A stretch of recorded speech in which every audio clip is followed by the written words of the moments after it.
ما باید بیدار باشیم، غفلت نکنیم، غافل نباشیم. ملتی که بصیرت نداشته باشند و بیدار نباشند، اینا قطعا ضربه مهلک از سمت دشمن خواهند خورد. دشمن با تمام قدرت، با تمام طاقت تو میدان و تو صحنه می آید. دشمن قسم خورده هدفش اینه دیگه طرف مقابل رو کاملا نابودش کنه و اثری از اینها باقی نمانه. در مقابل این دشمن وظیفه ما چیست؟ ما باید چی کار کنیم؟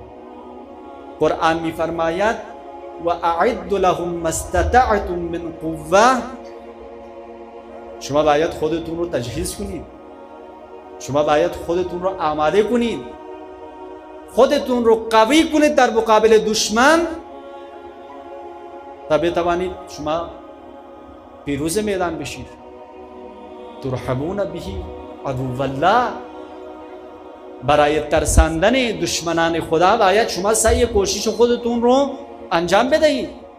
هر کاری که میتوانید انجام بدهید تا دشمنان شما، دشمنان خدا از شما بترسند و تعرض به شما نکنند. نیروهای خودتون رو جمع کنید، نیروی معنوی خودتون رو بالا ببرید، ایمان خودتون رو مستحکم کنید و بالا ببرید. فقط اینطور نیست که ما دنبال موشک و بمب اتم و تجهیزات نظامی باشیم، نه، فقط این نیست، بلکه ما هم از لحاظ معنوی هم از لحاظ مادی اگر دوتایی ما اگر قوی بشیم ما پیروز میدان خواهیم شد. دشمن نمیذارن که همه تجهیزات دست ما برسید. شما عزیزان تجربه دارید تو این زمینه.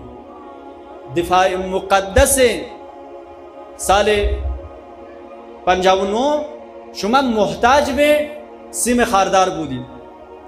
با کلاشنکوف و اون تجهیزاتی که داشتید با اونها جنگیدید و پیروز میدان شدید.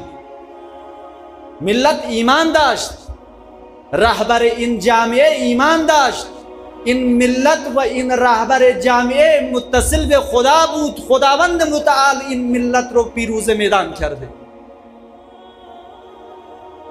دست خالی بود. میشه دست خالی جنگید؟ بله میشه. فقط تاریخ اسلام رو بخونیم ایمان ما مستحکم میشه. تو جنگ احزاب دشمن 10,000 نیرو داشتن، تجهیزات انبوهی داشتن. همه منافقین و کفار و یهود همه جمع شدن برای نابودی مکتب رسول خدا. اما خداوند متعال با یک ضربت حیدر کرار لشکر اسلام رو پیروز میدان میکنه. روحیه کل نفاق و کفر از بین میره. خب ما باید ایمان داشته باشیم به این چیزا. اگر ایمان ما مستحکم باشه، ایمان ما اگر قوی باشه، اون وقت دشمن بر ما غلبه نخواهند کرد. این تیری کی، این موشکی که ما پرتاب میکنیم ایمان ما این است که این از دست ما پرتاب شده، اما به اون نقطه‌ای که میخورد خداوند متعال میزنه. و ما رمیت اذ رمیت ولکن الله رما. خدا میزنه به اون نقطه. خدا با ماست. وظیفه ما چیست؟ وظیفه ما این است که ما ایمان خودمون رو قوی کنیم، ما متصل به خدا باشیم.